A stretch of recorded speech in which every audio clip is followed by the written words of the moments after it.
রাসূলুল্লাহ সাল্লাল্লাহু আলাইহি ওয়াসাল্লাম এইভাবে শীতের মৌসুম যখন সমাপ্তি লগ্নে চলে আসে, আমগো দেশে দেখবেন যখন শীত সমাপ্তির সময়ের মধ্যে আসে, গাছের পাতাগুলো অনর্বর ঝরে পড়ে, ঠিক কিনা বলুন?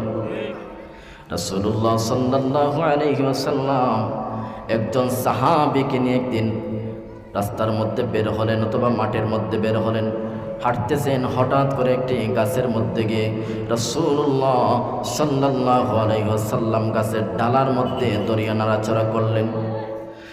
গাছের ডালগুলা যখন নাড়াচাড়া করলেন, বোঝার চেষ্টা করবেন, সঙ্গে সঙ্গে অনেক পাতা ঝরে গেল।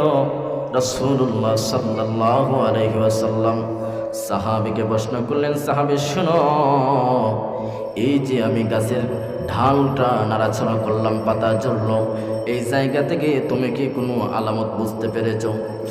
সাহাবী জবাব দিলেন, ইয়া রাসূলুল্লাহ, নবীজি আমি বেশ কিছু বুঝতে পারি নাই, আপনি তো আল্লাহর রাসূলুল্লাহ, আপনি আমার চাইতে বেশি বুঝবেন, বেশি ভালো জানবেন। রাসূলুল্লাহ বলেন, সাহাবী শোনো, এই যে গাছের পাতাগুলা যেইভাবে ঝরে পড়ল, ঠিক সেইভাবে নামাজি বান্দা যখন নামাজের মধ্যে দাঁড়ায় যায়, আল্লাহ বান্দার এইভাবে গুনাহগুলা ঝরাইয়া দে। আওয়াজ বলো আল্লাহু আকবার। বান্দা যখন নামাজের মধ্যে দাঁড়ায় যায়, ঠিক তদ্রূপ ভাবে আল্লাহ বান্দার গুনাহগুলাকে এইভাবে ঝরাইয়া দেয়।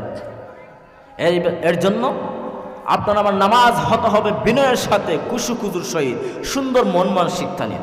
নামাজের মধ্যে দাঁড়াইলাম, কোন ব্যাংকে কত লক্ষ টাকা আছে, কোন জমিনে কত মন ধান ধরছে, বাড়ির মধ্যে কি রাইখে আসলাম, এই সমস্ত যদি নামাজের মধ্যে আমরা চিন্তা ভাবনা করি, আপনার আমার নামাজ হবে? এর জন্য নামাজি বান্দারা হলো আল্লাহর প্রিয় বান্দা।